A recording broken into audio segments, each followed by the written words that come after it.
What's up everybody? Today we're gonna have yet another upcoming artist video. Hopefully you guys haven't heard of these ones already, but if you have, make sure to let me know what you think about these guys in the comments. We're gonna be talking about Chris Hulvey, Asha Elia, and Jay Sanon. Now we're gonna start with Chris Hulvey, so let's get right into it. Now with Chris Hulvey, he's a true blue upcoming artist. He's got just 3 songs out right now, and normally I might be a bit hesitant about basing my discussion off of something like that, but I can tell through listening to his songs that he's been making music for quite some time. He has this very nice, unique style that I would kind of describe as a mixture between mellow and aggressive. And to further elaborate on what I mean with these 3 songs is that with his rapping style, there's a definite forcefulness behind it. It's not to the point where he's hype or over the top or really dramatic at all.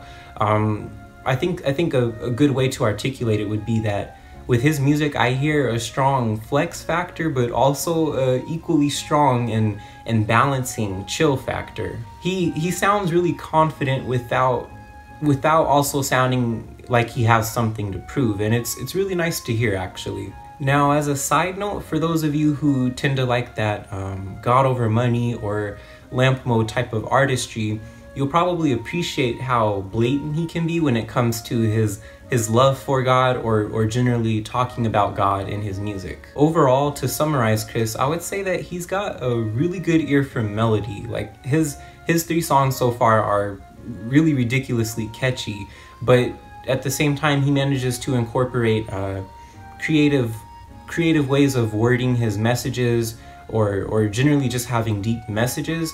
And I think the best example of that, my personal song that I would recommend from him would be The Prize. I think it's definitely his best one yet. So overall, if you're looking for some aggressive rap that's not necessarily hype or dramatic, I would really recommend him. For our next artist, we have Asha Elia. Now, she's a lot like Chris in that she actually only has 2 songs that are out right now for listening, but I think what we find within these songs, personally for me, it makes her an artist worth keeping an eye on, definitely. Now, the 2 things that really make Asha stand out, in my opinion, are first of all, she's an R&B artist, and secondly, she has a very particular and gentle style of R&B. Now, addressing my first point, I think R&B is very seriously underutilized, just generally speaking, but when you consider how few of those already rare artists are making Christian music, you know, Christian R&B,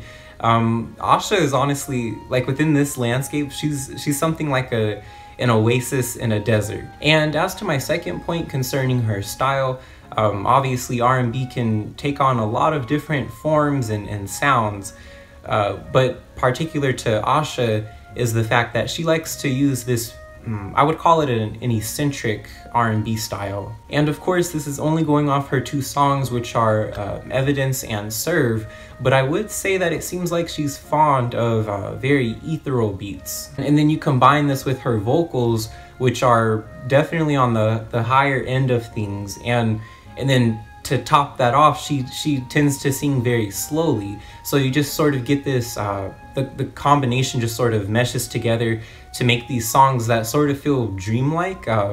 If you think of Drifting Through the Clouds, that's sort of the impression I get when I'm listening to her music. And personally, I just think that's pretty cool. I'm usually a fan of uncommon or lesser heard styles. And the cool thing about Asha is that I can't really think of any other R&B or singing artists, generally speaking, that make Christian music that are really very similar to her. If you tend to like R&B, especially the soulful or slow kind, I would highly recommend her music. Now for our third and final artist, we have Jay Sanon. Now I have to be honest and say that I wish I had talked about this guy sooner. He did reach out a very long time ago.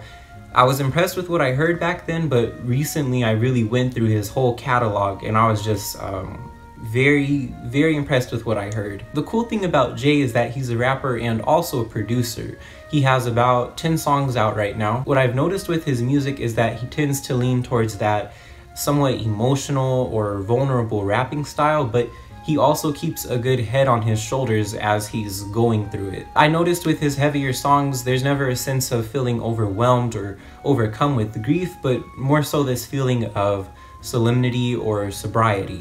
Through his music, I would say he comes across as just very cognizant of his past mistakes, and also the need for honesty. So his music seems very straight-laced and serious. Now as for side notes with Jay, one of the most interesting things I noticed is that his voice and sense of rhythm tend to blend very nicely with his production, and my biggest guess as to why is that maybe he had a hand in producing his own tracks, given that he does produce. But regardless of what the reasoning behind this is, his songs are very easy on the ears, even the faster, upbeat ones, and overall he sounds very natural on his tracks. Since he has quite a few songs, some I would personally recommend are Infatuation, 557, and Wait For It. So with all that being said, these are the upcoming artists that I'm personally recommending to you guys. And I'm curious to know, which of these artists do you think you might like the most, or if you already have a favorite, make sure to let me know in the comments. And otherwise, thanks for watching guys, and have a great day.